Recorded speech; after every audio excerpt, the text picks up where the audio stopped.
All right, we're now streaming live on Facebook. Facebook, welcome you. We are so glad that you are here with us.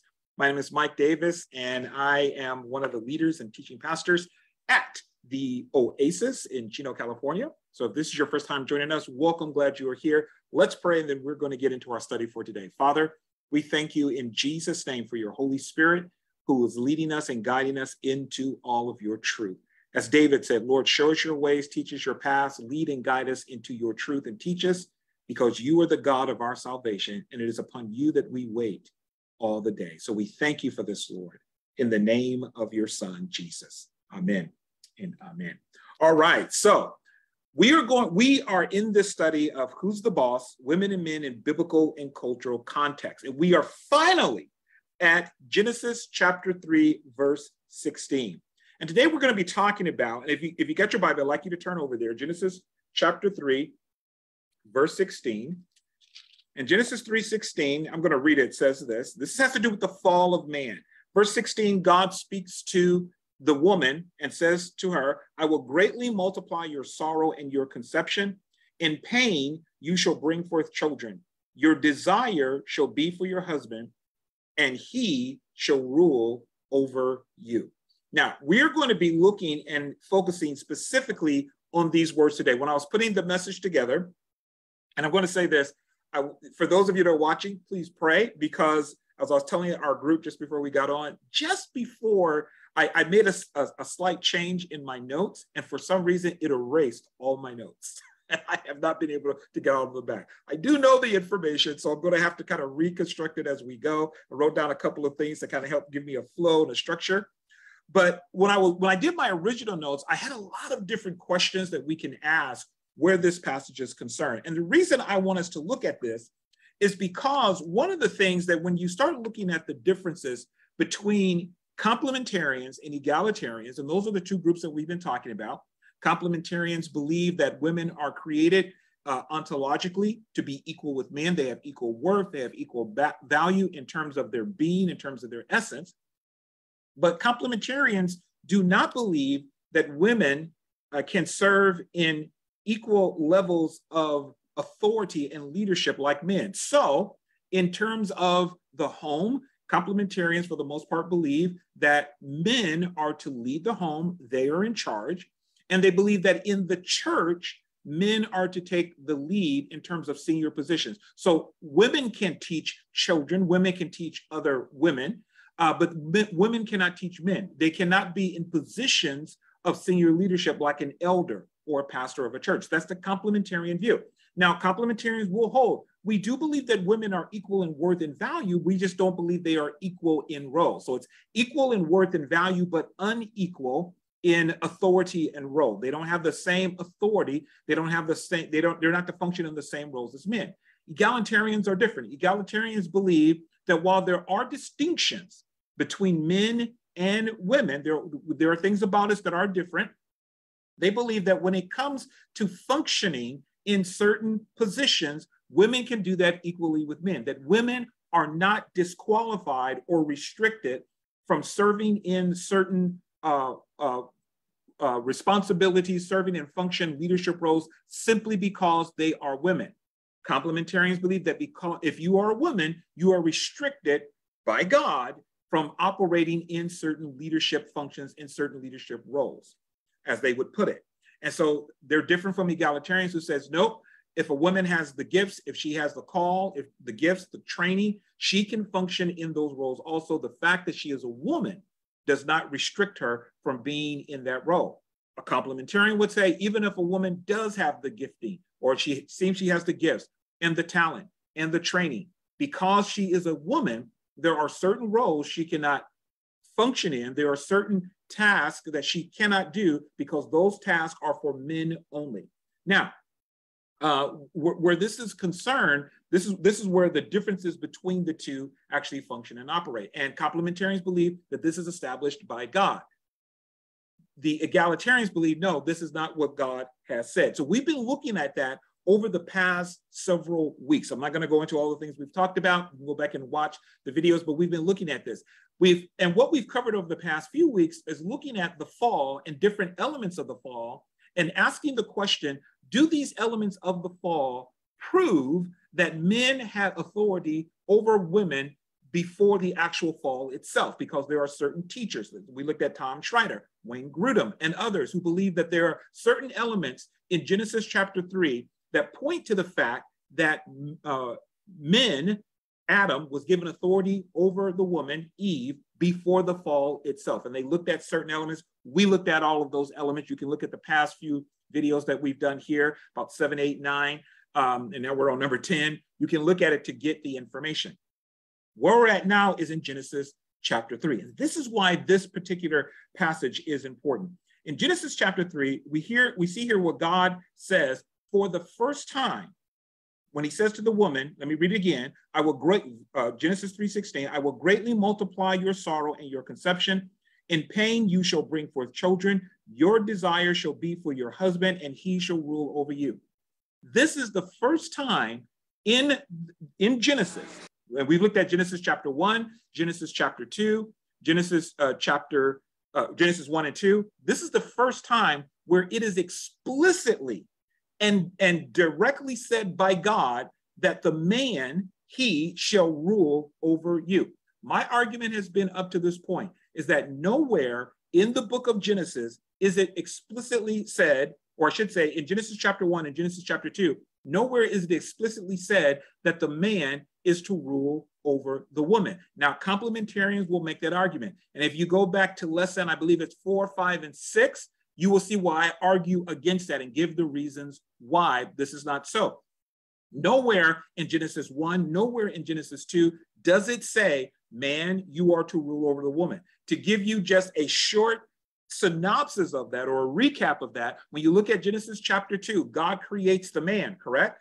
And then he creates the woman to come forth from the man. But why does he create the woman? Because God says it is not good for man to be alone. Therefore, I will make a help that is meet for him. Notice what God said. It is not good for man to be alone. God did not say it is not good for man that he doesn't have someone to rule over. It's not good for man that he doesn't have someone to lead. It is not good for man that he doesn't have someone who's subordinate to him that he can lead. God does not say that. He said it's not good for man to be alone, and I will make a help that is meet for him. Not I will make for him a help that is subordinate to him. And then God brought the animals to man. And this is one of the reasons I believe that Genesis chapter 2, when it talks about the creation of the woman, it is not establishing Adam's lordship over the woman. It is establishing the one who is unique for Adam. Why? Because if we make it about headship and about Adam ruling, when God brings the animals to Adam, it says that Adam named them, and there was not found for Adam a help that was meet for him. If this was about rulership, if God was creating someone for Adam to rule over, well, we know that the animals are precisely the people that he's going, the creatures that he's going to rule over, right? He's going to rule over him and Eve both. In Genesis chapter 1, we're told that. So Genesis chapter 2 is not about headship. It's about this unique person that God created for Adam. And when God creates Eve, he brings them together. Adam says, this is now bone of my bone. This is now flesh of my flesh. You shall be called woman because you were taken out of man. And then if we follow the sequence, God in Genesis chapter 1 brings the man and the woman together and tells them, you are made in my image and in my likeness. You are to rule over creation. God does not say at that point, and Adam, you are to lead Eve. Adam, you are the head over Eve. God never says that. Okay. And as I've said before, when we look in the biblical text, especially in Genesis chapter 1 and Genesis chapter 1 and throughout the book of Genesis, whenever God, and actually throughout the Bible, when God is establishing someone to rule over someone else or something to rule over something else, he makes it explicit. So in Genesis chapter 1, God says the sun is to rule over the day, the moon is to rule over the night. How do we know that? God explicitly tells us. Genesis chapter 1, God says that the man and the woman together are to rule over creation. How do we know? He explicitly tells us that. In the book of Genesis, God tells Joseph through dreams, you are to rule over your family. In the Bible, God tells David, you are to be king over Israel. So whenever God establishes rule, I'll give you one more, Jacob and Esau, he says that the elder shall serve the younger. It's always made explicit.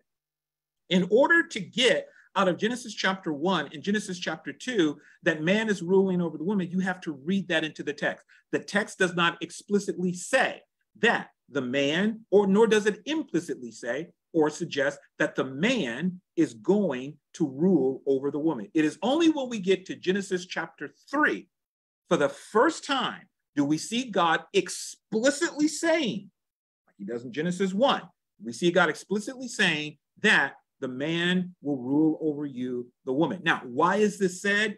It's because of the fall. In Genesis chapter 3, starting at verse 14, all the way down, God lays out the consequences of the man and the woman's sin.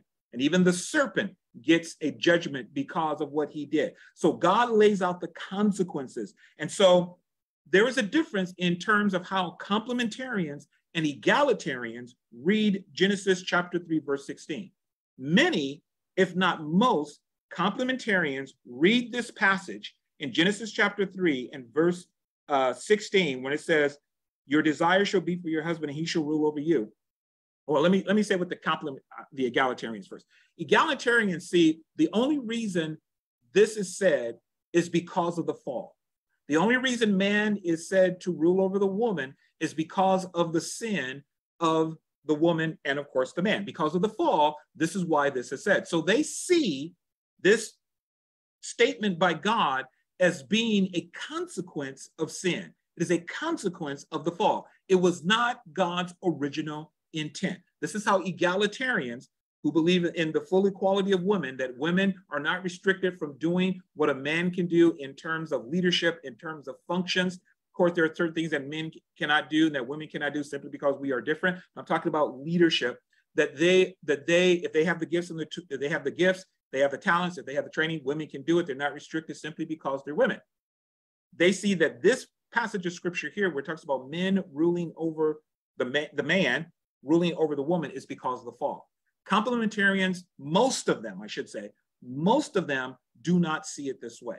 Most complementarians see this verse as an affirmation of the rule that men already had, or that the man already had over the woman. They believe, again, that Genesis chapter 1 and Genesis chapter 2 establishes the rule of man, and that what God is doing here is just simply affirming what already was, what already existed. Now, why don't they believe that, or why can't they believe that? If they believe that the rule established here in Genesis chapter 16, if they believe that when God says the man shall rule over the woman, if they believe that this is the result of a fall, this would mean that this rule is not what God originally intended. So this goes contrary to their belief, to their theology about men having authority over women. If it happens as a result of the fall, this means that this was not what God originally intended. And of course, egalitarians believe this was a result of the fall, but with the coming of Jesus, Jesus reverses this. Jesus overturns this curse. So for complementarians, if they were to believe this was the result of the fall, that meant that this rulership of men over women, or of the husband over the wife, is only temporary, and that it would be overturned with Jesus. They don't believe that. They believe, again, it was established at creation. They believe it is a creation ordinance. They believe it is part of the created order. It is a creation mandate. And they believe that this will continue on at least until Jesus comes back, that it's permanent, at least while we are here on earth. Though I did read one person, I can't remember, I'll have to find it later. I read one guy who actually believed this extends over into eternity, that men being over women extends over into eternity. I was like, really? Okay. But the complementarians, their theology would prevent them from seeing this as being the result of the fall, because if this, and I'm talking about most, there are some complementarians, as we're going to see, who do believe, or at least those who hold what we would call complementarian beliefs, they do believe that this is simply the result of the fall. Many, if not most, believe, no, Adam already had the authority. What God says here is not a curse, it's not a judgment, it's a reaffirmation of man's authority, and it is permanent, at least while we are here on the earth. Okay, so those are the two different points of view. And we're going to be looking at that. We're going to be looking at the fact, is this permanent? Is this what God, is that way of thinking correct? But what we're going to be looking at that in the future. What I want to look at today is this idea here about your desire shall be for your husband. Because one of the interpretations that's often given where this passage is concerned, and you see this in complementarian material, one of the interpretations is that this word desire here refers to a sinful inclination, a sinful desire that a woman has to rule over her husband. That because of the fall, women now possess a sinful inclination to rule. Well, not only just to rule, there's a sinful inclination within women to resist the authority of her husband. Some would say to resist the authority of men, and not only to resist it, but to themselves exercise control and dominion over men. This is how this passage is interpreted. So when it says your desire shall be for your husband and he shall rule over you, there are complementarians who see this as saying your desire shall be contrary to your husband, and you shall desire to resist his authority and to dominate him. Therefore, he must rule over you. Let me read to you what a few complementarians believe about this. So this is from the book again, Recovering Biblical Manhood and Womanhood.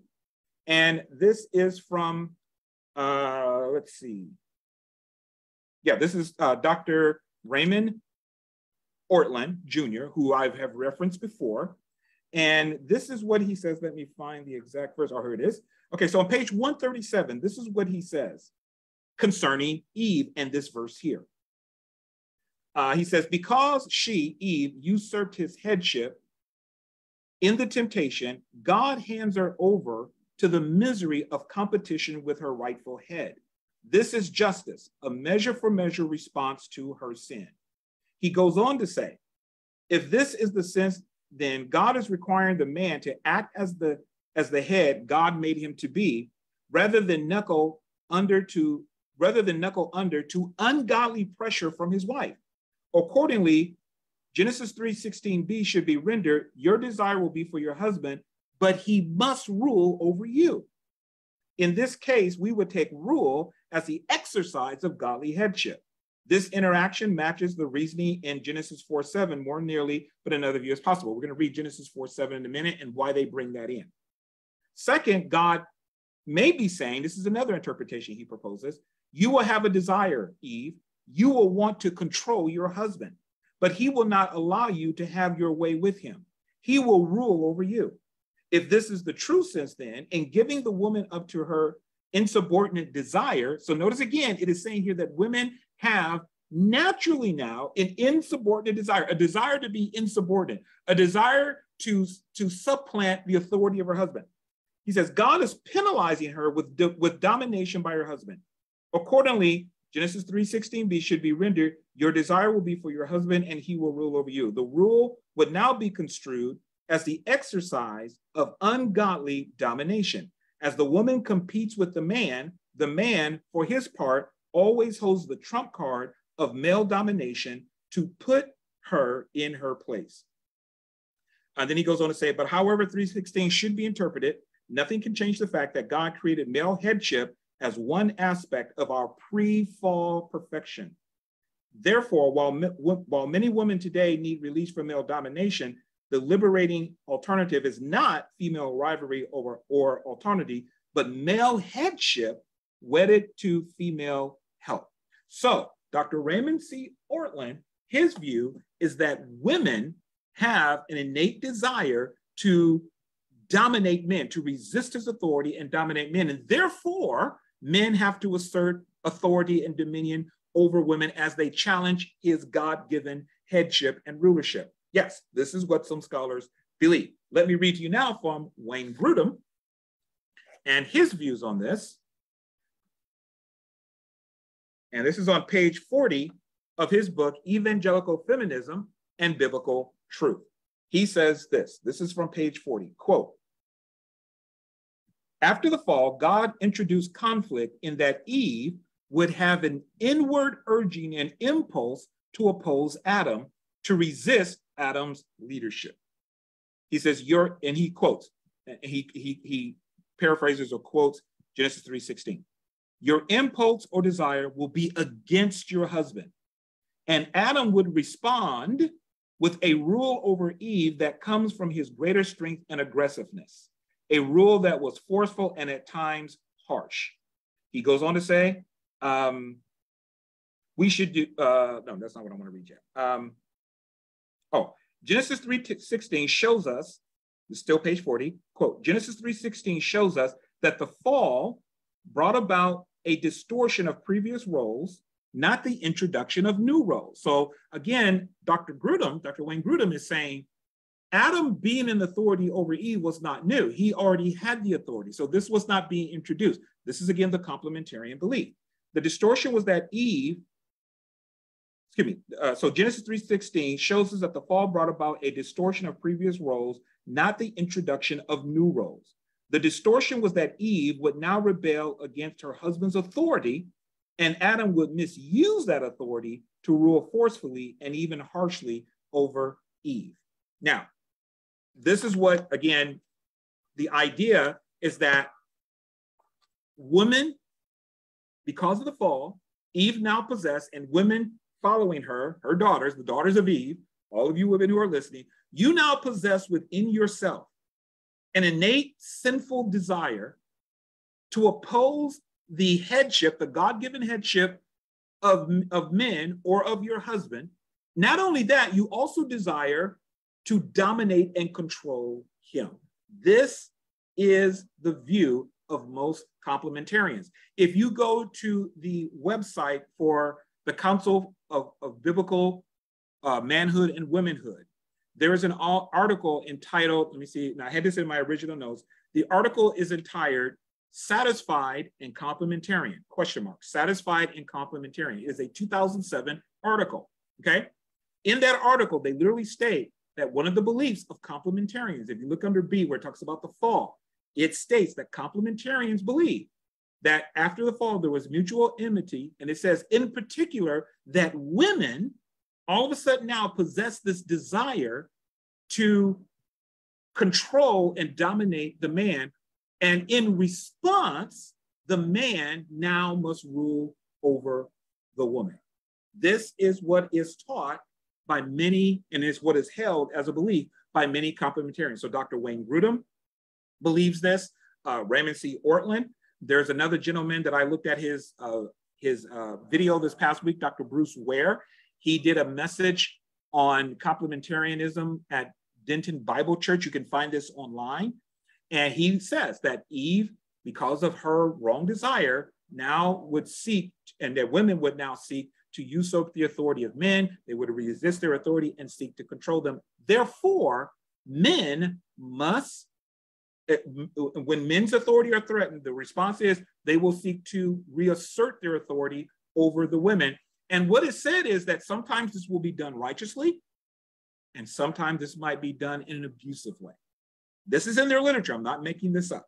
Okay, as you saw here, Dr. Grudem says in his book that sometimes it is done in an abusive or harsh manner. Where do they get this from? Your desire shall be for your husband. The Hebrew term for desire here is teshukah. Does this word mean an evil desire that seeks to control another person? It does not. But where do they get this idea from? They get this idea from two things. Number one is an article by a scholar named Susan Foh. Susan, and her last name is F-O-H, Susan Foh. She wrote an article from the Westminster Theological Seminary. You can find this online. It's called What is the Woman's Desire? It's a 1974 article. That article has since become very influential in terms of how people, scholars, even some biblical dictionaries now interpret, even some translations, how they now interpret your desire shall be for your husband. Susan Foh, in her article, makes a conclusion about what this, how we should interpret and define teshukah, where it says the woman's desire. I'm going to read to you, because I brought it up on my computer. I'm going to read to you the article. So just one second here where I read. That's not it. Yes, this is from the Westminster Theological Seminary. And she says, Let's see.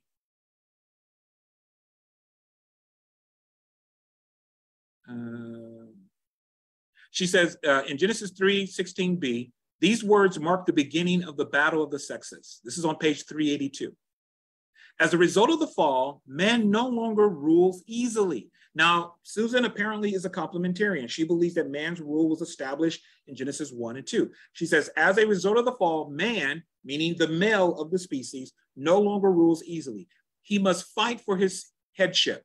Sin has corrupted both the willing submission of the wife and the loving headship of the husband. The woman's desire is to control her husband, to usurp his divinely appointed headship, and he must master her if he can.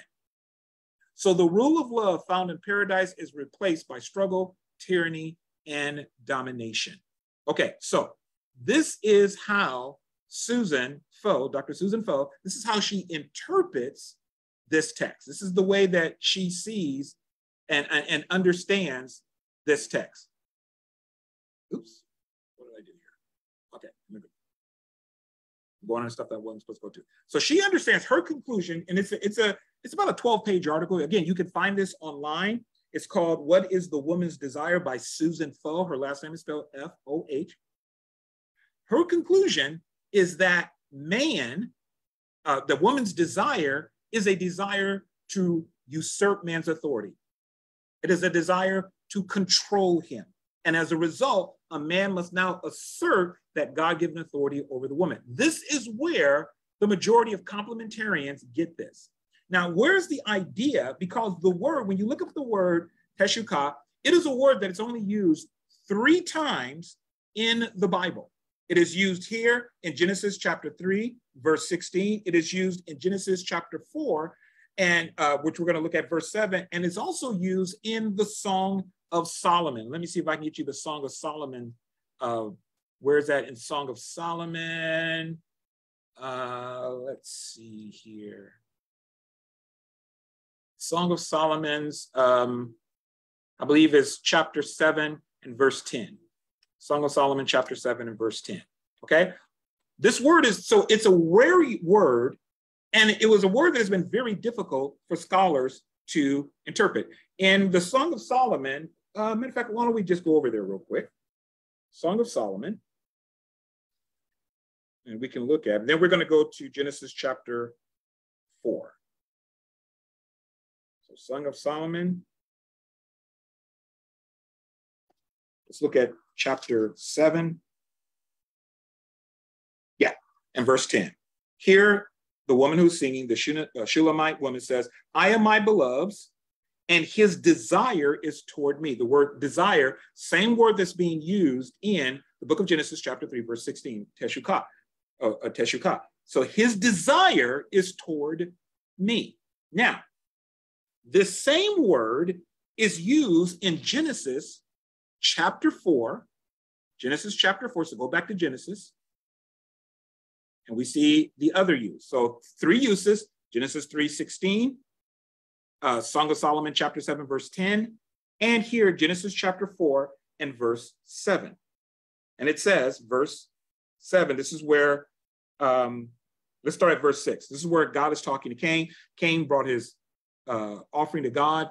God said, there's a problem with his offering. He corrects Cain. He says, so the Lord said to Cain, why are you angry? Why is your countenance fallen? Because God told him he rejected his offering. He didn't offer it correctly. He didn't offer it in the way that God wanted. God rejected it. But God said to him, why are you angry? And why is your countenance fallen? If you do well, will you not be accepted? And if you do not do well, sin lies at your door. Its desire is for you, but you should rule over it. Notice here at the last sentence, it says, sin lies at your door. Its desire is for you, and you must rule over it. This word desire, same word that we see in Genesis chapter 3, verse 16, same word we see in the Song of Solomon, chapter 7, verse 10, teshukah. So where do they get the idea that this word means to control, to dominate? I'm going to tell you after I take a sip of water. There are several different things that Susan Foe utilizes I won't go into all of them now. I would need all of my notes to do that. But one of the things that she looks at is the use of the word here. She looks at, I don't think it is either, I think it's an Arabic root word that she looks at, and she says, well, the word over here means to be obsessive, and it has the idea of maybe dominance. So she looks at this other word. And I remember someone said, well, you can't do that because she's going outside of the biblical text. I go, well, no, that's the way scholarship does. They'll look at other words. They'll look at languages that are similar to see, is there some correlation? Does this help us to understand the word better? So she wasn't wrong for doing that. But one of the things she does is she looks at Genesis chapter 4, verse 7.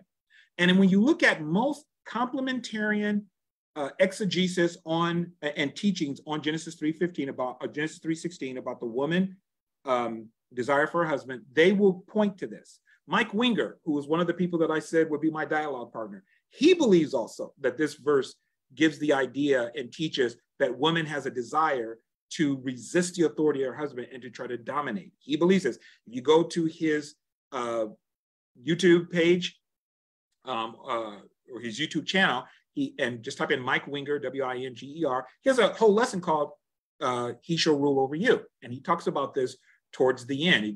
He has timestamps. You can actually go and look this up. I looked it up yesterday just to make sure I was correct in what I was saying.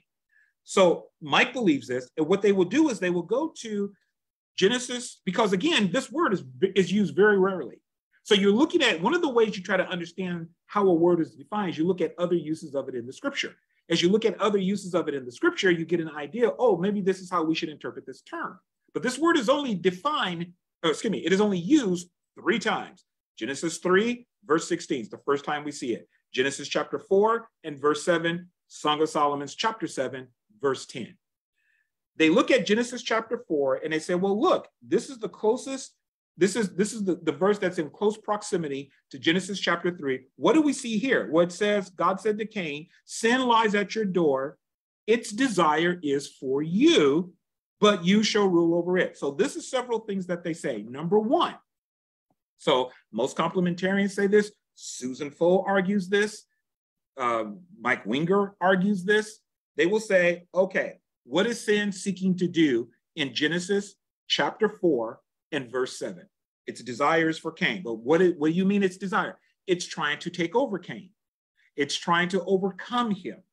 So therefore, the meaning of teshukah here is that sin is trying to take over, control, dominate Cain. Therefore, that is what it means in Genesis chapter 3, verse 16. When it says, your desire shall be for your husband, he shall rule over you.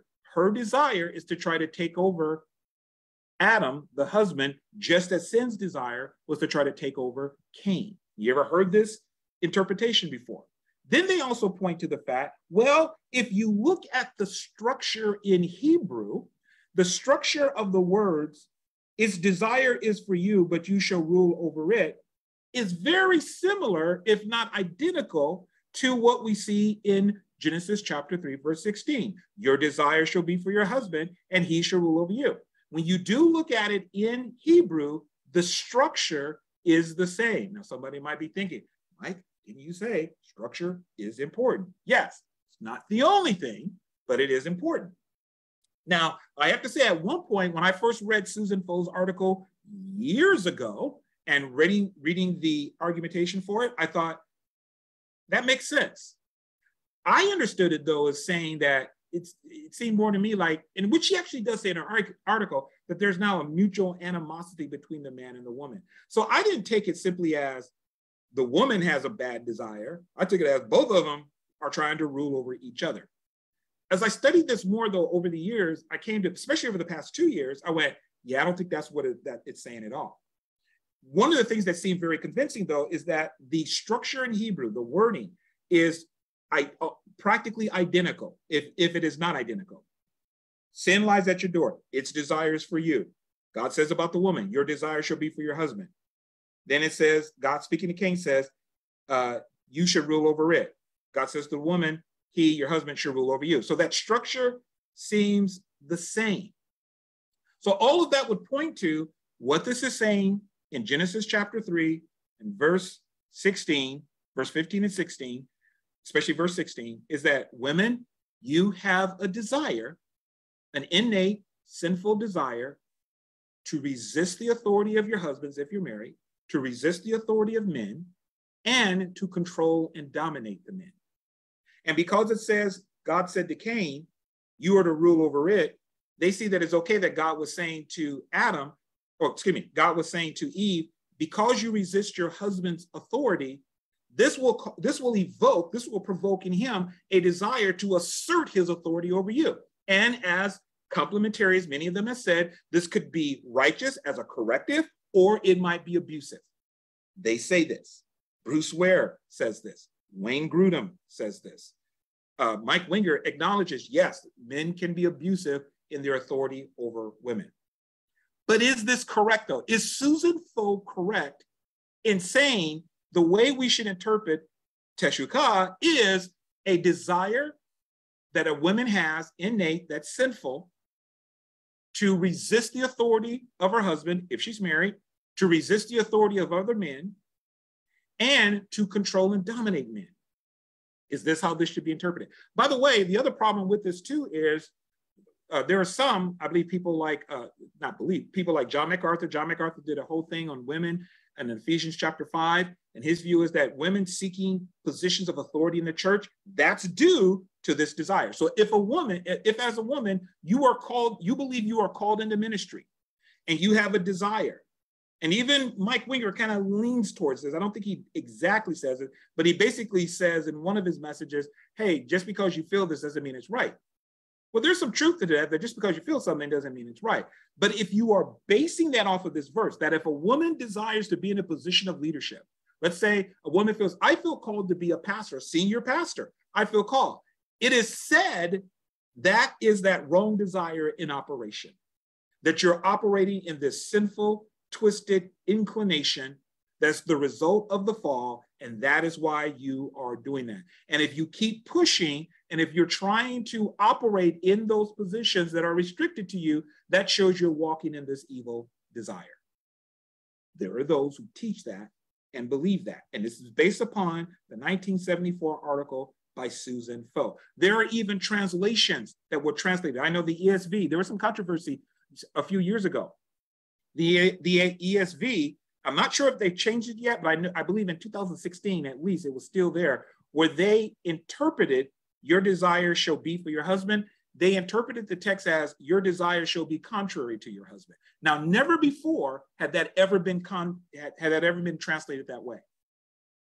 And one of the people on the translation committee of the ESV Bible was Dr. Wayne Grudem.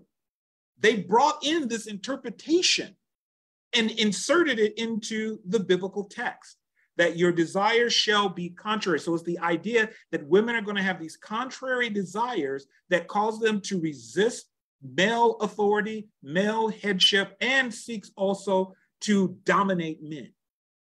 At the time when they did this, the ESV committee came out and said, this is permanent, we're not going to change it. This brought out a bunch of scholars who said, this translation is wrong. You cannot translate that. And they came back and they said, yeah, we're going to change it. So I don't know if it's been changed. I don't have a current edition of the ESV. If somebody has a current edition after 2018, between 2016 and 2021, let me know if they've changed that. But I know that at least up until 2016, this was translated as your desire shall be contrary to your husband. And what scholars, biblical scholars, Hebraic scholars who know Hebrew, they were coming on saying, you cannot get that out of the word. The word inherently does not mean contrary desire or a desire to dominate. Because when you go over to Song of Solomon, which is the other use, Song of Solomon says, my beloved is mine and his desire is toward me. Is this saying that the man is seeking to dominate the woman? Well, if you read all of the Song of Solomon, it's not about that. It's a love song that this woman is singing in regards to the one that she's loved. This is not a song about domination. So, and most will say, yeah, it doesn't mean that over in Song of Solomon. You may have a few people who will say that, but it doesn't hold up. But most, even complementarians will go, yeah, it doesn't mean that in Song of Solomon. But here becomes the argument. Well, but Song of Solomon is far away in proximity. It's far from Galatians chapter 3. The nearest verse is Song of Solomon is in far proximity from Genesis 3. The nearest verse to Genesis 3:16 is Genesis 4:7. So we should interpret Genesis 3:16 in the light of Genesis 4:7, where we know there that sin's desire was to overpower and overcome Cain. But is this so? And the answer again is no. First of all, even when you're looking at other words, you still have to look at the word in its context. Words in the Bible are determined not just simply by what the dictionary says, not just by what a Hebrew dictionary says, not just by what a Hebrew lexicon or a thesaurus says. You have to look at how is the word being used in that context. It is context that determines the meaning of a word in a particular passage, not simply the dictionary definition itself. And by the way, we know that where ourselves are concerned, right? Let me get another sip. I was getting hot here. If you take a word, let's say, and I thought about this, let's say you take the word set, S-E-T, set, right? You could use that word in different ways and have different meanings of the word. So if I said, hey, I got my grandson to set the table, that's one definition. If I said, I told my, I set, like in church, we talk about sometimes when people get in trouble, they get into the sin, we set them down, right? We set them down from a position of leadership. We set them down. And then you could talk about a musician who is playing a set at a club. Now, it's all the same word in terms of spelling, S-E-T, but it is, and if you look up the word, you will see all of these different definitions. To set the table means I'm going to place dishes on the table. I'm going to get the table ready by placing dishes and utensils in certain spots to be ready for a meal. That's one definition of set. If I say, well, this person in leadership, they were having some failings in their life, so we set them down. That's the phrase we would often use. That means that for a period of time, we have removed them from leadership until they got some help. And then if we say, well, this person, hey, at 3 o'clock or at 9 o'clock, they're going to be playing a set at this club. This musician that I know is going to be playing a set at this club. We know that this means that they're going to be playing music at a particular time, right? All of those definitions are different, even though the word is the same. So in order to know what is the definition of set, you have to listen to my words, and based upon the context of what I'm saying, you determine what the word means. You don't simply look at the go, well, let's look at the dictionary definition, and then let's look up all the words. Well, this is what it means all the time. No, that's not how it works. Same way, where even though words may be in close proximity, I might say, hey, I want you to set the dinner. I want you to set the table by 6 o'clock because we have to leave by 8 o'clock to hear, Joe, the trumpet player, play his set. Well, those words are in close proximity. You know that the words set the table and play the set don't mean the same thing, even though they're in close proximity to each other. Do you follow me? You get what I'm saying? So in the same way, when we're looking at these words, even though they're in close proximity, it does not mean, therefore, one should interpret the other. If I say set the table because set the table by 6, so we got to eat between 6 and 7 because then we have to leave by 8 to go hear Joe play his set. I don't look at the second word set to interpret what set the table means. It's two different terms, same term, but two different interpretations. We have to look at each word within the context of which it is spoken.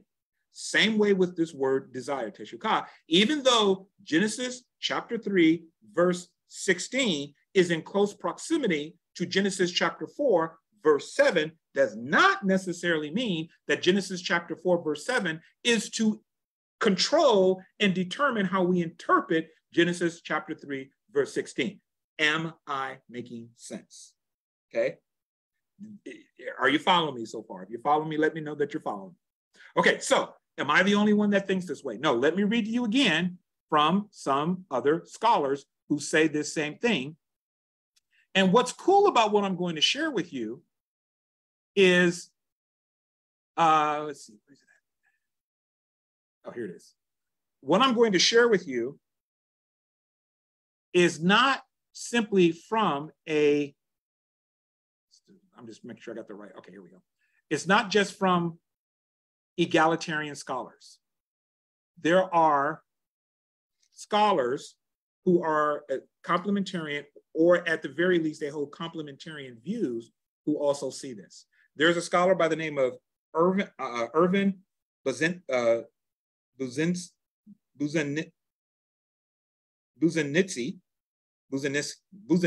I hope I pronounced his name, Busenitzy, Buzenitzy. He did a response to Susan Foe. And it's an article entitled, Woman's Desire for Man. Let me get the Woman's Desire for Man, Genesis 3:16, Reconsidered. And this is from Grace Theological Journal, a 1986 article. He's writing in response to Susan Foe. He believes that her argument is wrong. So let me read to you what he says, starting on page 209. Okay. Let's see, where is it? I have to find the exact area that I want to quote from. Okay, he says in Genesis chapter 3, verse 16, this is about paragraph, I think it's paragraph 4. 1, 2, 3, paragraph 3. Normally I have all this in my notes, I can tell you. So in paragraph 3, it says, in Genesis chapter 3, verse 16, he says, it is readily admitted that there are some noteworthy similarities between Genesis 4:7 and Genesis 3:16. Both are given in a context of divine judgment. God's telling Cain, listen, if you don't rule over sin, it's going to rule over you. And bad stuff's going to happen. Eve is told that because of she fell short, your husband should rule over you. What she told, she's going to have pain in childbirth. Your husband should rule over you. And you shall desire him and he shall rule over you.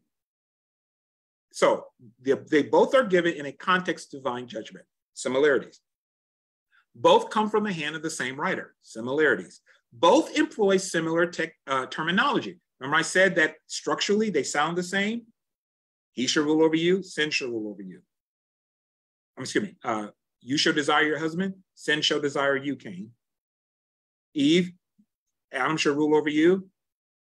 Cain, sin shall rule over you. Similarity of terminology. He says, it is true that, quote, the proximity of Genesis 4:7 to Genesis 3:16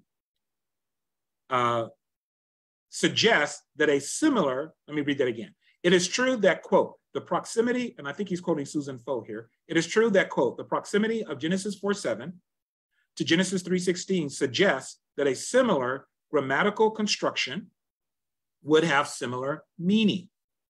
So again, sometimes it is true that when you have something that's similar in structure grammatically, it has the same meaning as something else. He said, but since Genesis 4:7 is besieged with interpretive uncertainties, which I won't go into now, there's a lot of difficulties with Genesis 4:7, it ought not to be applied unreservedly to interpret it Genesis 3:16. Now you can go and read the article if you want to find out more about it. And he is quoting Susan Foe when he said that. Okay. He says this, furthermore, Genesis 4:7 is not a parallel to Genesis 3:16 as it may appear. Now when I read this, I was like, that's the same thing I said. I mean, in fact, I wrote about this on my Facebook page yesterday. When you look at, or did I write about? Yeah, I wrote something similar on my Facebook page. When you look at Genesis 4:7 and Genesis 3:16, on the surface, it looks like they are the same, but actually they are not.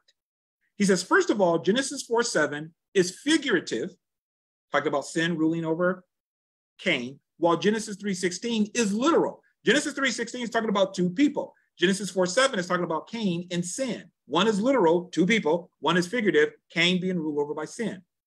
Hermeneutically, he says, one should proceed from the literal usage to the figurative usage if one's exegesis is to have validity.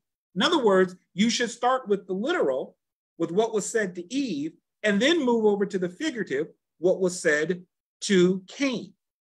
What most people do, and what Susan Foe did, and most complementarians do, is that they start with the figurative and move back to the literal. Okay?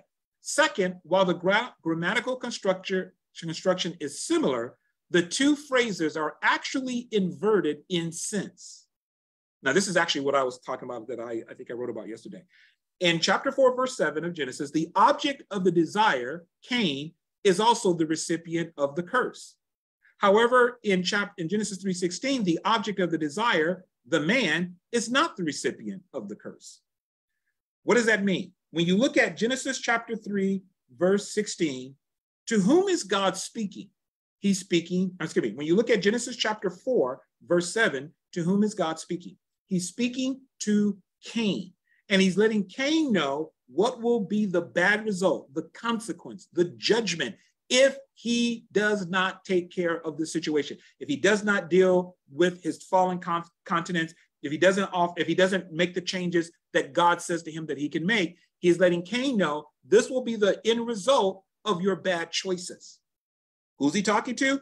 Cain. Who's the one that's being judged or will receive the judgment? Cain.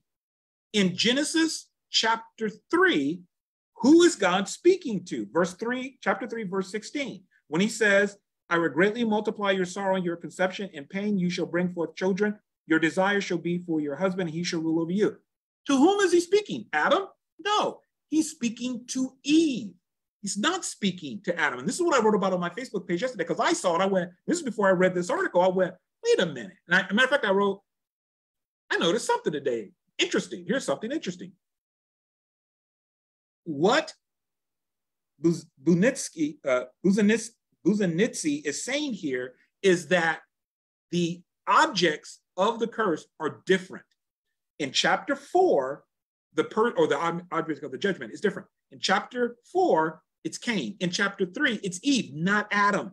Now, what happens to Cain is going to affect Abel. And what happens to Eve is going to affect or have an effect where Adam is concerned. However, they are not the object of the judgment. So there is difference here. There is a difference. So let me go back and read what he says. He says in Genesis 4:7, the object of the desire, Cain, is also the recipient of the curse. However, in 3:16, the object of the desire, the man, the woman will desire the man is not the recipient of the curse. Eve is. For 3:16 to be truly parallel with 4:7, the desire of the woman would have to be part of the judgment against the man. This is what I wrote yesterday on my Facebook page. I noticed, I said, wait a minute.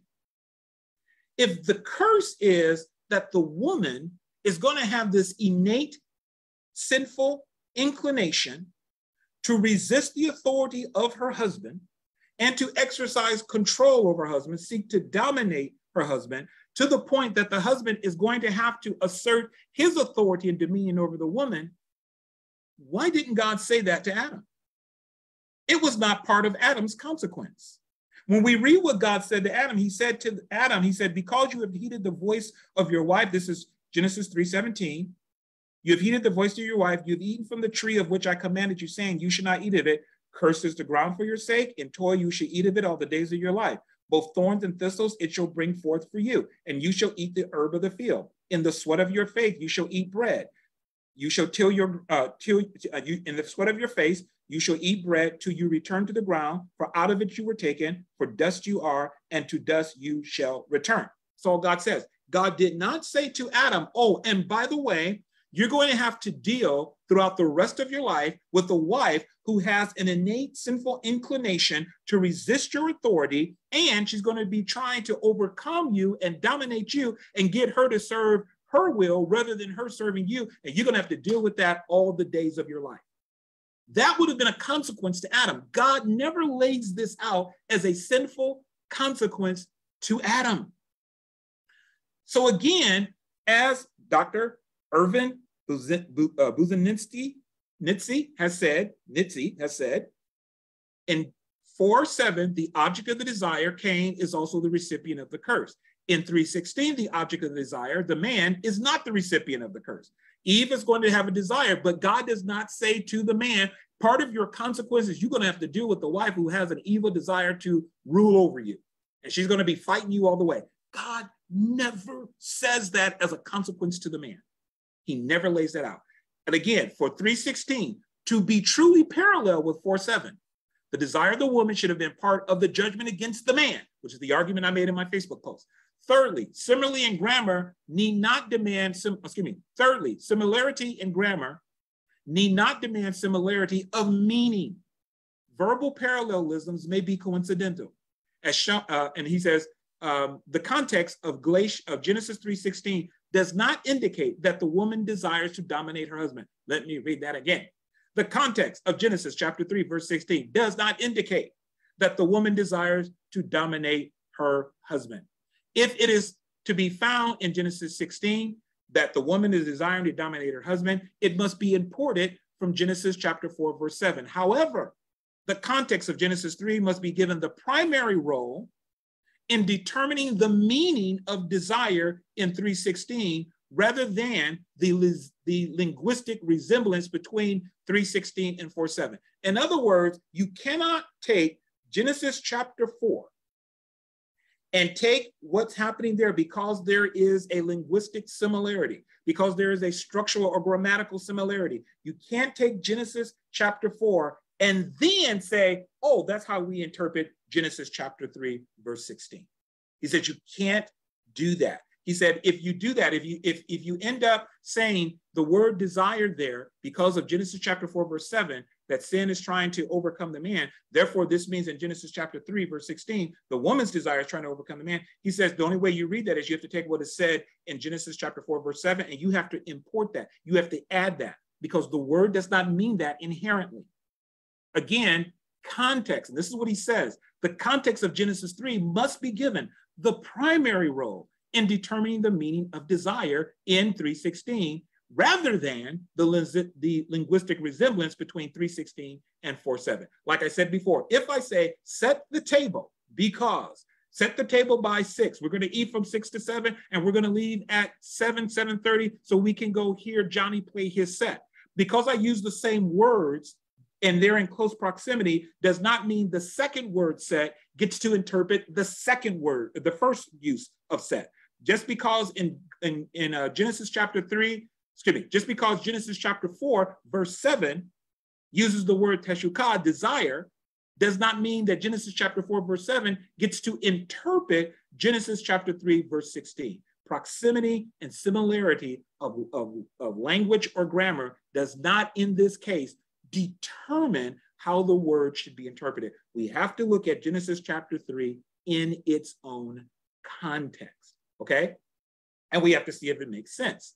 So this guy is, he is I don't believe he's an egalitarian. I believe he is complementarian. Okay, let me read to you the next verse, and let me tell you why I believe this.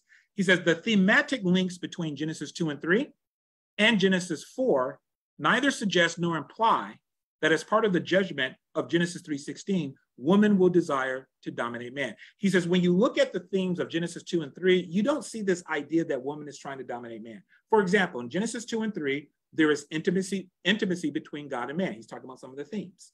There's intimacy between God and man. Then sin turns that intimacy to alienation. How do we know? God in chapter 3 comes and says, where are you? The man says, I hid myself because I was naked. There's alienation now, right? So in Genesis 2, there's intimacy. In Genesis 3, there's alienation.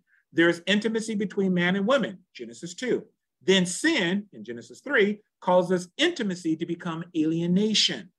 They cover themselves because they are ashamed. Now, before they enjoyed unfettered freedom with each other, they were not ashamed. Now they notice they're naked and they cover themselves not only to hide from God, but to hide from each other. So sin has spoiled the intimacy. So there's intimacy between man and women. Then sin causes intimacy to become alienation. You see the theme? You've got intimacy, then alienation. Between God and man, intimacy, then alienation. Between man and woman, intimacy, then alienation. Then he says in Genesis 4, intimacy between God and Cain turns to alienation. And intimacy between Cain and Abel, their brothers, it turns to alienation. But in each case, the broken intimacy, alienation, and punishment are not allowed to go beyond God's they're not allowed to go beyond God's intended extent. In the example of Cain, his death would be strongly avenged. In other words, even though there's alienation, God puts a limit on it and no one is allowed to kill Cain. The thematic relationship suggests such is the case in Genesis 3:16b, where it says, your desire shall be for your husband and he shall rule over you. He goes on to say, the alienation between man and woman and the pain of childbirth resulting from intimacy would not be allowed to interrupt woman's desire for man, or man's rulership over woman, or the carrying out of the command to populate the earth. So in other words, he says there are some limits here. While the sin does create and taint what was to happen, it wasn't going to fully stop. So even though there's alienation between man and women, and even though now there is childbirth, which should be a joy, but there's going to be pain with it also, that taints it. He said it doesn't stop it.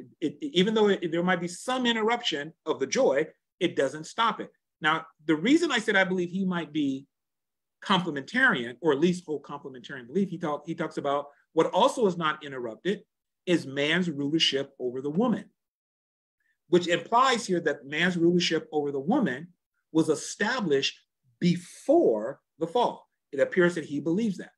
So you might say, well, Mike, why are you quoting him? Because number one, I want to be honest in the scholarship we do here. Number two, here's someone who apparently believes that man's rulership was established before the fall, which would put him in the complementarian camp. I can't say 100% he is because I don't know all of his beliefs, but that he may believe that, but he does not believe. So I'm quoting this person who appears to have complementarian beliefs, who quotes another complementarian scholar, Susan Foe. He critiques her work and shows she is wrong to interpret your desire shall be for your husband as an innately sinful desire that causes you to resist his authority and that causes you to want to dominate him.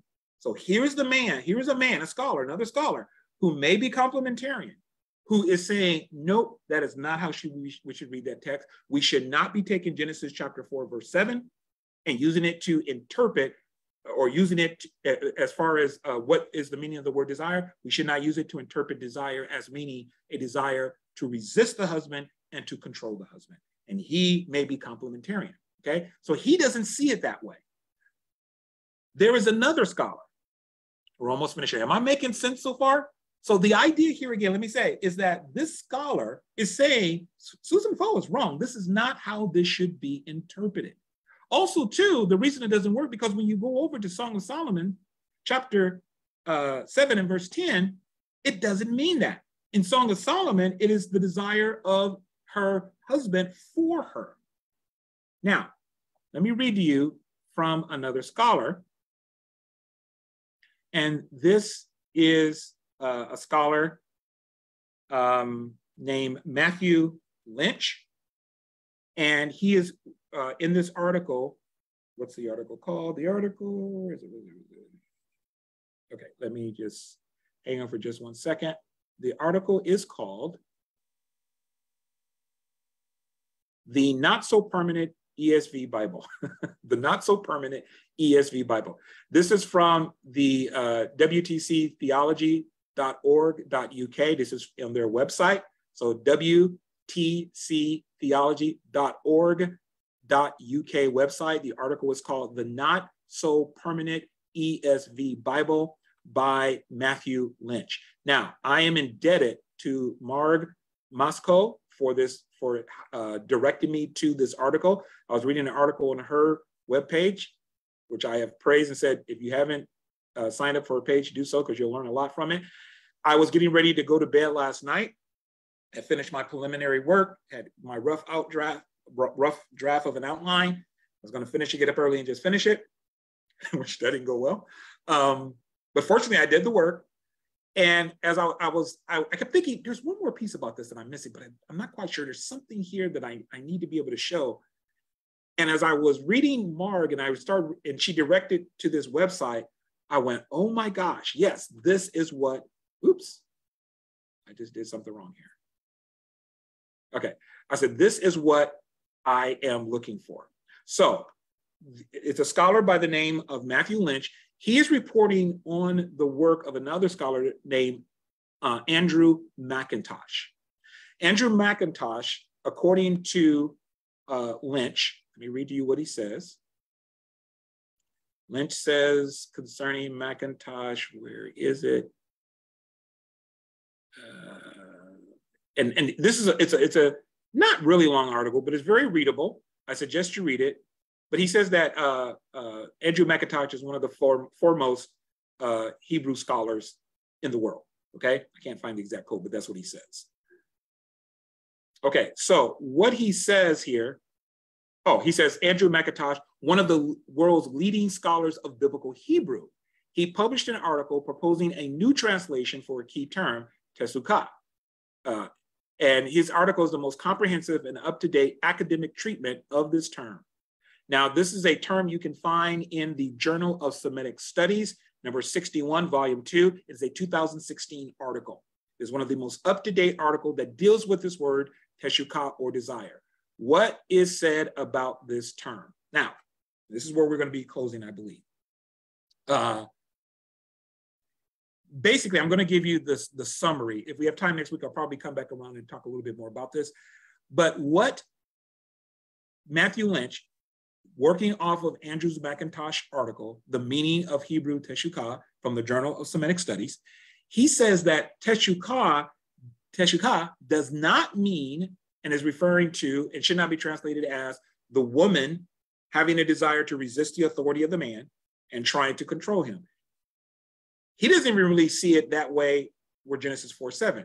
He gives as his reading based upon studying early Greek, studying Hebrew translations and interpretations from like the Dead Sea Scrolls, that he says this word basically means focused attention or devotion, and refers in personal context to an aspect of the love and commitment that a man or a woman expresses for their mate.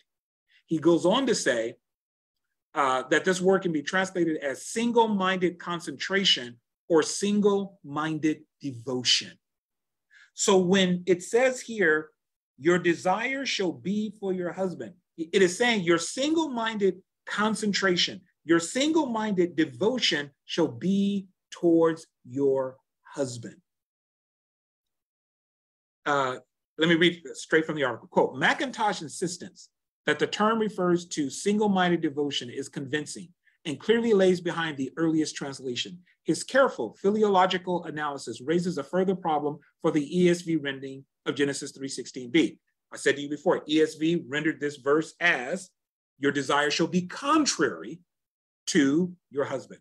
He said, if tesukah means single-minded devotion, as McIntosh maintains, then what is the object of her single-mindedness? Is she single-mindedly devoted to not being devoted?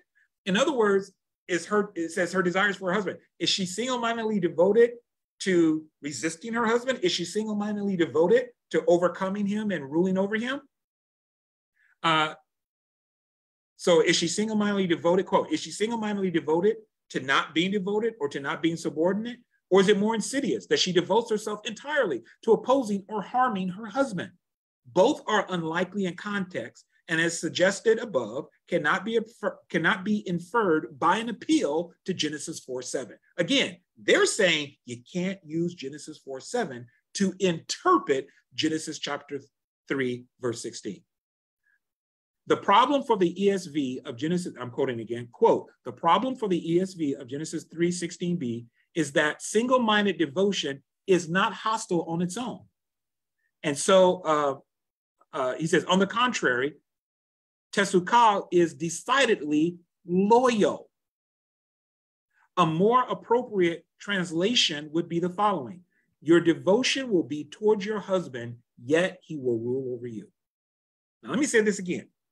Quote, the problem for the ESV of Genesis 3:16b, your desire shall be to your husband, is that single-minded devotion, which Andrew McIntosh maintains is how it should be translated, based upon early Greek, based upon, meaning Greek translating the Hebrew, and based upon Hebrew translations like the Dead Sea Scroll, Single-minded devotion is not hostile on its own. On the contrary, teshuka is decidedly loyal. A more appropriate translation of Genesis 3:16b would be the following: your devotion, your loyalty will be towards your husband, yet he will rule over you. Okay. So the idea here is that the woman is going to be devoted to the man, and the man is going to be exercising authority and rule over the woman, which is how egalitarians tend to see this. Now, there are some egalitarians who do see the desire as that there's going to be enmity between the man and the woman. Most do not. Most just see this. This is just a natural desire that the woman is going to have towards her husband. It's going to be a loyalty. It's going to be a devotion. This is what it also says here. Let me read to you again from the article. The man's first recorded speech, talking about Adam's, celebrates the similarity and the unity between him and the woman. She does indeed correspond to him. Remember that? You are now bone of my bone and flesh of my flesh. You shall be called woman, for you were taken out of man. Her bones, her flesh, and her name, Isha, show that the man and the woman belong together. The man and the woman belong together. Similarly, Genesis 2:25 suggests their orientation, or uses the reflexive form of the verb to be ashamed, to suggest their orientation toward each other, that they were naked and not ashamed before one another. Song of Solomon 7:10 emphasizes the mutual belonging of the man and woman as something worthy of celebration. And in this instance, the man's devotion was toward his wife. And the idea, if you go back, you read Song of Solomon, where is this whole scenario set? In a garden. So what the author here, Matthew Lynch, is saying is that when we look at man's first recorded speech, man is talking about, as we talked about this also, one of the lessons I did, Genesis chapter 2 is not about man's authority or headship over the woman. It is about their similarity. It's about their unity. When man said, this is now bone of my bone and flesh of my flesh, he is celebrating their unity. He's not celebrating his headship over the woman. So he belongs to her. She belongs to him. They were not ashamed. And what the author says here, when we look at the Song of Solomon, it's a celebration. It's a celebration of mutual belonging. The woman says, my beloved is mine, and his desire, his devotion is towards me. It's a celebration of mutuality. This is what is somewhat implied here. Your desire, your devotion, your loyalty shall be towards your husband, but he's going to rule over you. So what are we saying here? Let me end with this quote. The consequence of sin for Eve, as Andrew McIntosh points out, are, quote, defined against this background. What's the background? Before we had this unity, before we had this similarity that we celebrated. But now with sin, the fall, what's happened? So he says, the consequence of sin for Eve, as McIntosh points out, are defined against this background of the radical complementarity of the sexes in creation. Precisely where woman's joyful fulfillment in life is found, here now is the burden of pain and of subordination. Let me read that again. The consequence of sin for Eve, as McIntosh points out, are defined against this background of the radical complementarity of the sexes in creation. Meaning here, he's not talking about complementarian, but complementarian. They augment each other, they enhance each other. But now the consequence of her sin is now shown in stark contrast to what we see in Genesis 3 is now in stark contrast to Genesis chapter 2. Precisely where woman's joyful fulfillment in life is found, here now. And where was it found? In her relationship, in her mutuality with her husband. But now, here now is the burden of pain and of subordination. Just as her childbearing is good, bearing children is good, it's now tainted by sin. So too, her devotion is a good, it is now tainted by domination. In my opinion, and this is Matthew Lynch, the only contrariness in Genesis 3:16b exists in the husband toward the wife. In my opinion, the only contrariness is not the desire of the woman. It is now that the man is seeking to rule over the woman. Even though she is devoted to him, which is natural, which is good, what is not good is that now, because of the fall, he seeks to rule over her.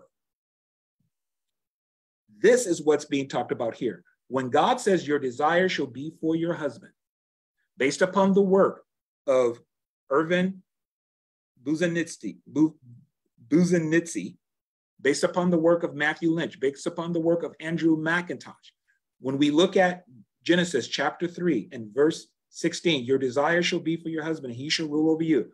We cannot go to Genesis chapter 4, verse 7, and use that to interpret Genesis chapter 3, verse 16.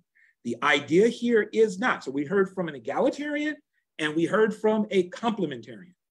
There was one more I could have read, but because of time, I'm not going to. But what they actually, we read two. So we read two complementarians, Susan Foe, Irvin Buzanitsky.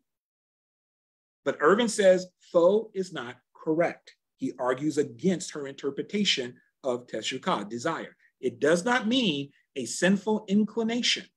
Oh, and by the way, if you would think, how does this apply to Genesis chapter 4, the single-minded devotion? Let me go back and read, because they actually talk about that. Let me find it.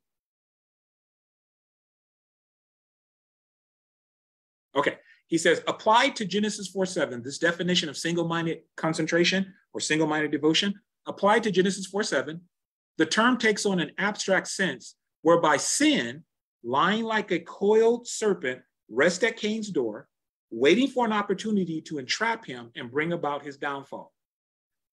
McIntosh continues, the subtlety and insidious craftiness of the serpent's aims are served with the same single-minded concentration as is the loving care and devotion shown by Eve for her husband and by the lover of Canticles, or the Song of Solomon, for his love.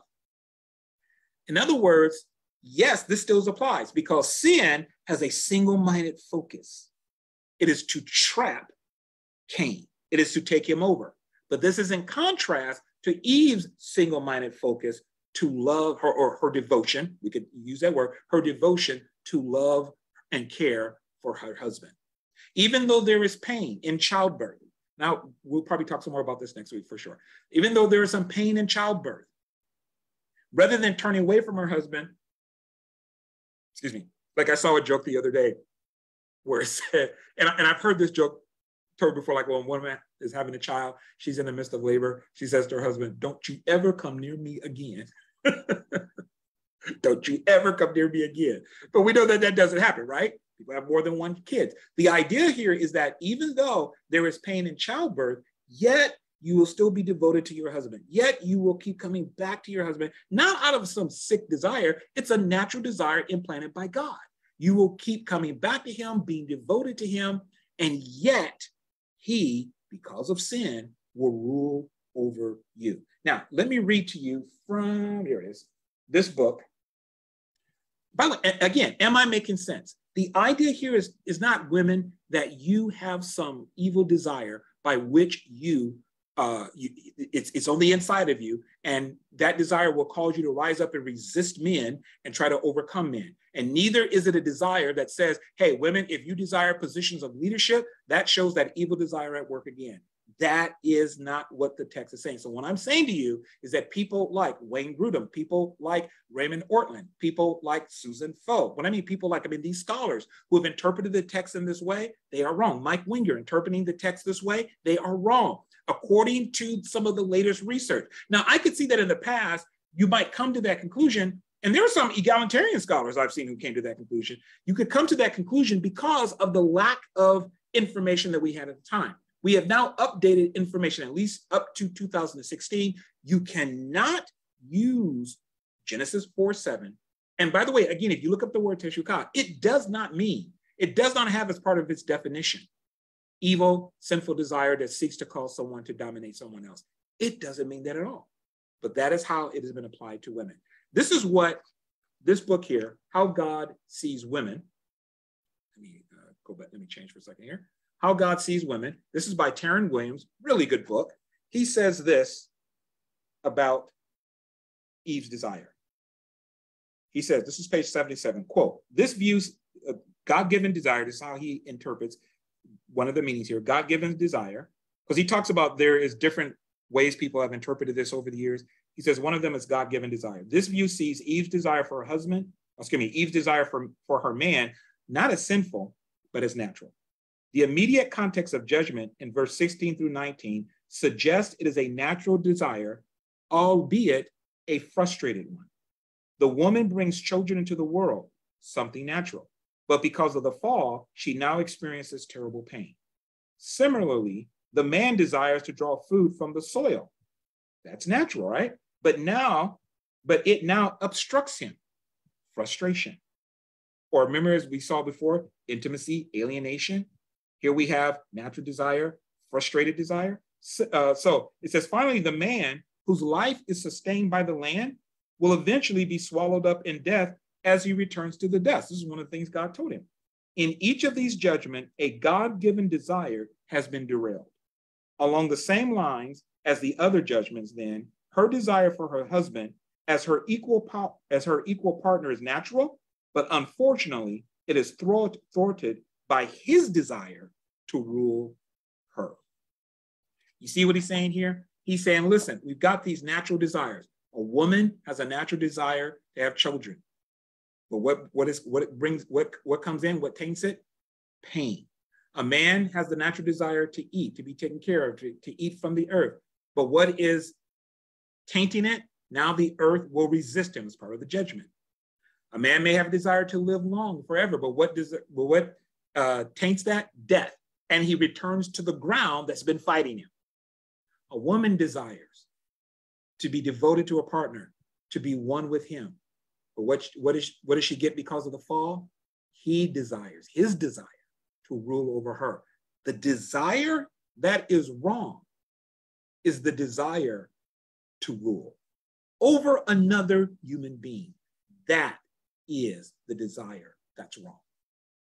And I believe that's how this should be interpreted. And when I say I believe that, based upon all the evidence that I shared with you thus far, that the desire for men, and you could take this to slavery, men ruling over other men, subjecting other men, this is wrong. And this is what Jesus came to overturn and to set right. To set right our desires. Because what does Jesus call us to? Turn to Luke chapter 22. This wasn't in my original notes, but we're going there today. We're almost done. I know I said the last verse is going to be the last one, but I think this will be the last one. Now I'm going to make a couple of remarks I think is real important. Luke chapter 22. Look at verse 25. The kings of the Gentiles exercise lordship over them, and those who exercise authority over them are called benefactors, but not so among you. On the contrary, he who is greatest among you, let him be as the younger. He who governs as he who serves. For who is greater, he who sits at the table or he who serves? Is it not the one who sits at the table? Yet I am among you as the one who serves. This is what Jesus came to bring us. He came to restore the way it was originally intended to be. Human beings created in the image and likeness of God. Human beings created with royal status, royal dignity, and the way they express that royal status and dignity is not by lording it over each other. It is by serving each other, just the way our Lord and Messiah serves us. He says, I am among you. I am the Son of Man. I am the one to whom all authority, both in heaven and earth, will be given, and I am among you as one who serves. That, and we are to be conformed to the image of God's dear Son. This is the original intent and plan. Men ruling over men was never God's intent. Men subjecting other men to their own authority and dominion was never God's intent. Now, I have to say this in all fairness. Wayne Grudem actually speaks to this to a certain degree. He does. Let me read to you again. I want to be fair to Wayne Grudem. In the book again, Evangelical Feminism and Biblical Truth, he says this on page 40, which I read to you before, but I want to read to you the rest of it. He does say that Eve would have this authority. Eve would have this desire. He believes Eve would have a desire that would cause her to resist Adam's authority and try to dominate him. And as a result, Adam would try to rule over her, or would seek to rule. So he says, he says this verse should be quoted as, your impulse, your desire will be against your husband. And Adam would respond with a rule over Eve that came from his greater strength and aggressiveness, a rule that was forceful and at times harsh. He goes on to say, we should never try to promote Genesis 3:16 as something good. In fact, the entire Bible after Genesis 3 is the story of God working to overcome the effects of the curse that he in his justice imposed. He goes on to say, we should do everything we can to undo the conflict that comes through women desiring to oppose or even control their husbands and husbands ruling harshly over them. Now, so what he says is, look, he sees Genesis 3:16 not as a good thing. He sees it as, really, this is not what God wanted. He sees the man's rule as being harsh. The word rule there in Hebrew does not mean harsh. It's the same rule that God uses, same word that God uses in Genesis chapter 1:26, when he says, you shall have authority and dominion, you shall rule over creation. Same word, doesn't mean harsh. But at least I want to give Great Grudem his props here. Give him credit. He says, we shouldn't be using Genesis 3:16 as the example. We should not. He goes, no, because he sees it as, this is what God's intent goes wrong. Now, he still believes Eve has this desire that will cause her to resist and push against Adam's authority, and that Adam, therefore, must exercise, or man must exercise authority, and this authority will be harsh, and it would be, and it can be abusive. And he says, we've got to seek to undo this. He still believes, though, but woman was meant to be under man's rule. Now the rule has gone wrong. What I'm saying to you is what I have said to you was, men were never meant to rule over women. That was never established in Genesis 1. It was not established in Genesis 2. It is established in Genesis 3 as a result of the fall. Therefore, it is a curse. Therefore, in agreement with Grudem here, this is not a good thing. This is a bad thing. And I want to say this in closing. One of the things that bothers me, and this interpretation is very problematic for a couple of reasons. Number one is that it can make women, now complementarians don't say this directly, but they have said things like this. Women, Bruce Ware said this, I heard him, I went and listened to his message, actually 2 of his messages, and he says this, women, if women have a desire to resist the husband's authority and to seek to dominate him, this leads men to assert their authority over their women. And Bruce Ware and other complementarians will say this could be righteous or it could be abusive. Now, Bruce Ware got into a lot of trouble. He had a lot of backlash in saying that, because people are saying, well, you're saying women are responsible for the abuse that they get from men. And on the surface, that's what it sounds like. He came back and he said, now I haven't read it, but I read other articles where they said he said this. That's not what I meant. That's not what I was trying to communicate. I'm going to take his word for it, that that's not what he meant and that's not what he was trying to communicate. However, when you look on the surface of what is said, it can lead to that conclusion. And the idea is still the reason men are exercising their authority. It says this on the Council for the Council of Biblical Manhood and Womanhood.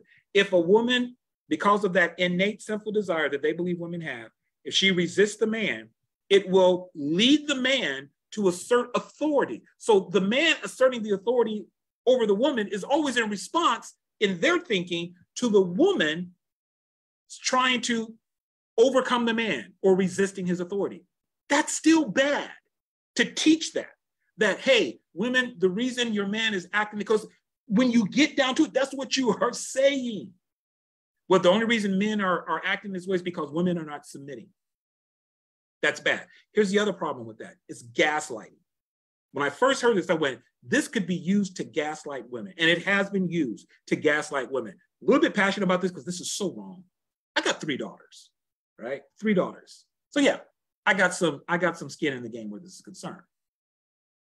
If you're telling women that because they are desiring positions of leadership, it's coming from a bad desire, or if you're telling a woman, my husband said something and I disagreed with it, and I was passionate in my disagreement, therefore, female woman, that's redundant, therefore, woman, you are being in rebellion simply because you voiced a difference of opinion, simply because you said, I don't think this should go, simply because you resisted. It may be an idea that was dumb, it may be an idea that was stupid, but because the woman is resistant, see, the idea is she should just go with what her husband is saying. Anything else means you are rebellious. That is gaslighting. That is gaslighting, and that is simply wrong. No biblical teacher should be teaching this. No teacher of scripture. The Bible says that we who are teachers receive the greater condemnation. Why? Because we can do the most harm when it comes to teaching the biblical text. We should not be telling women, and we should not be teaching on the basis of a 1974 article by Susan Feld, that if you offer any type of resistance to something your husband says or to an idea that he has, that is because of the innate sinfulness that you inherited from Eve. And you are now ontologically, you're geared towards resisting him, and you are geared towards trying to dominate him.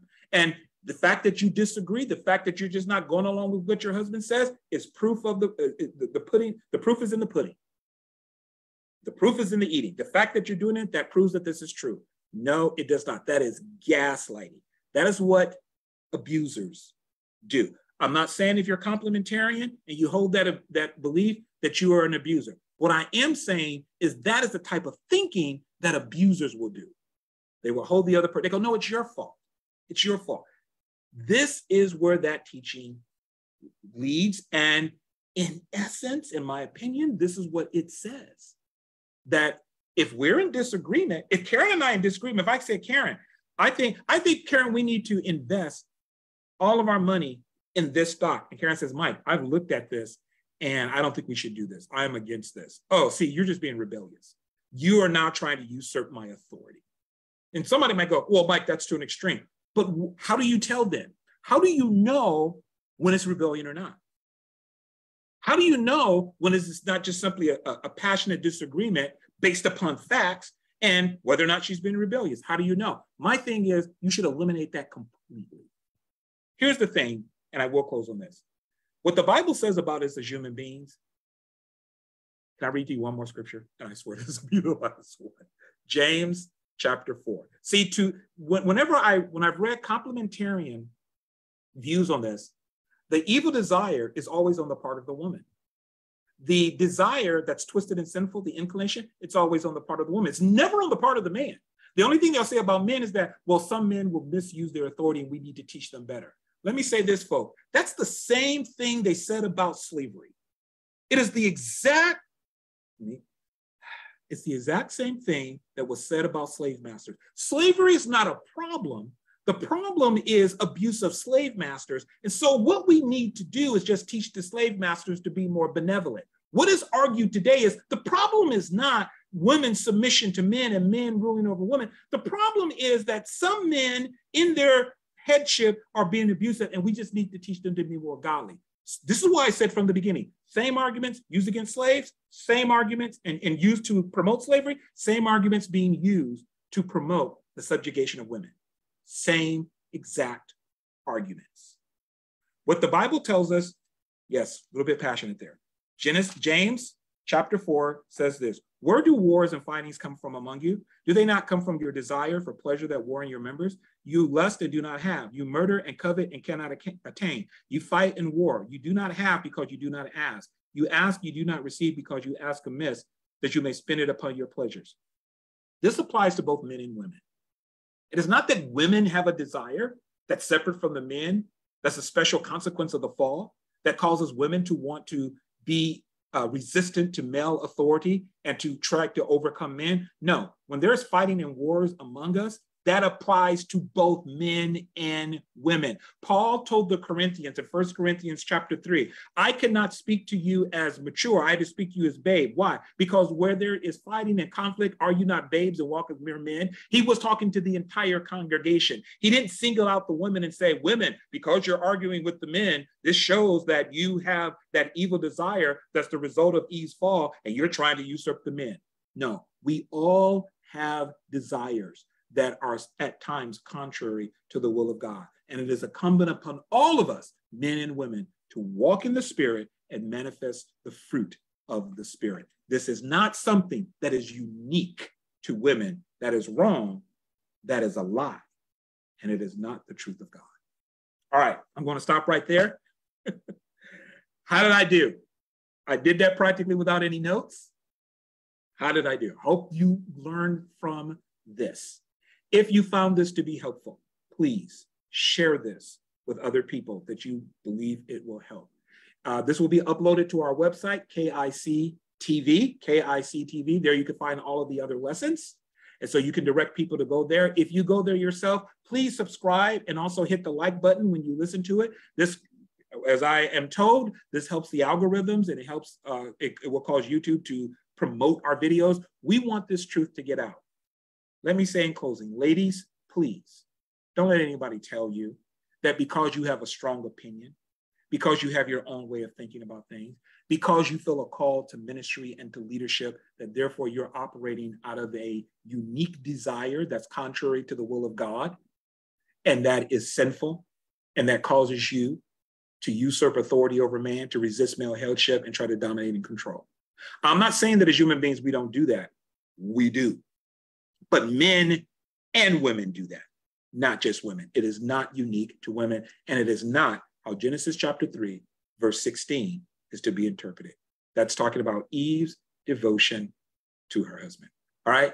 Thank you all for being here. God bless you. We will see you next week. We're going to talk some more about Genesis chapter 3. There's some other things I want to share, but we'll be here, the Lord willing, same time, same channel. Thank you all very much. I will see you all next week. Bye-bye.